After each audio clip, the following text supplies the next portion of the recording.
This is for my few but precious fans that speak English. 2012 was a very, very difficult year for me. So was 10 and 11 actually, but it sort of culminated and also it sort of exploded. But in this bursting of structures, I found new ways, and I want to thank everybody who's helped me. Even doing interviews with an American author was very helpful for me, because sometimes when you have problems you think you're all alone and nobody likes you, nobody cares for you or remembers what you consist of. I'm really looking forward to next year, because I have a book that I wrote called, well, it's Scheinweltfieber. That means make-believe world fever. Boy, that's it. That's long in English. I'm going to write the book in English as well, and then it will be called Fame Fever, where I take my own personal encounters with fame and my ability to...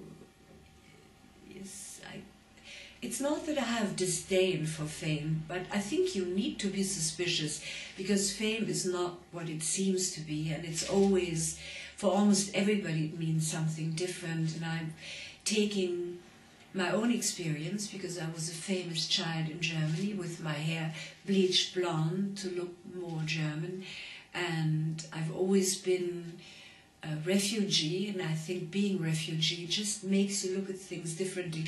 Maybe that's why I have sympathies with refugees, generally speaking. It's an interesting position. And in a way, it's a refugee's description of being famous, marrying famous people, and living in the world of fame and Hollywood, and escaping. And yes, of course, fame, you can be famous for something you've said, for the way you look, for the size of your breasts or whatever.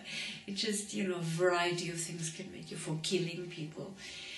So fame is almost like a ghost, I think. It's a ghost, and it's, in a way, it's a ghost that continuously changes its shape. So I think that it might be an interesting book for American or English-speaking people, because it's a European view on everything, but I think it's global, because fame, when it catches you, of course it's different being famous in India or in China or in Germany or in America, but even with all of these different shapes that fame can come in, and the national attitude to it, it's still something that you have to survive as a person, because you may not take it too serious. That's the whole thing, So I'm going to publish my book. It's going to be published in January, and I do a lot of readings, and then I think by summer I'll have the English version finished. And yes, we'll see if I'd love to do a book in English. That would be really great for me.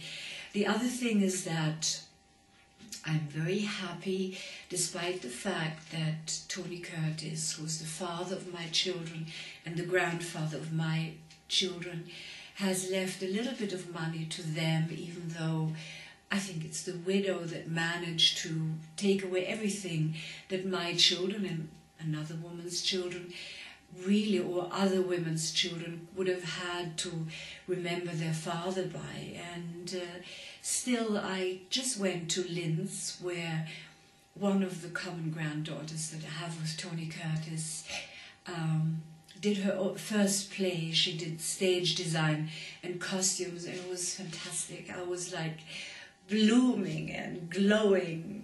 I was really happy, because sometimes when you get divorced, then you don't really meet up with the person who made children with you. You may think it may not have been worthwhile, but I think it was, and I really appreciate Tony having children with me, and all the presence that we put into these children, the talent, the sweetness, the vulnerability, and the strength. So that's something I'm really transporting and taking into 2013. I think 2013 is going to be like every year, full of love, hate, problems, solutions. And I'm going to be 68, and I will continue on my quest of aging beautifully without a facelift, without being shot up and all of these things, because I really don't want to. I want to age nicely. Yeah. Okay, well, that's all. I wish you a happy new year, and use your energy and use yourself with, yes, I believe the three most important things in life are love, health, and courage.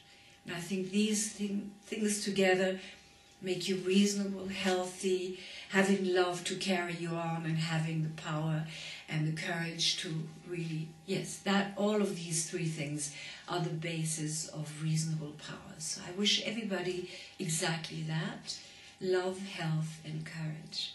That's all. Bye.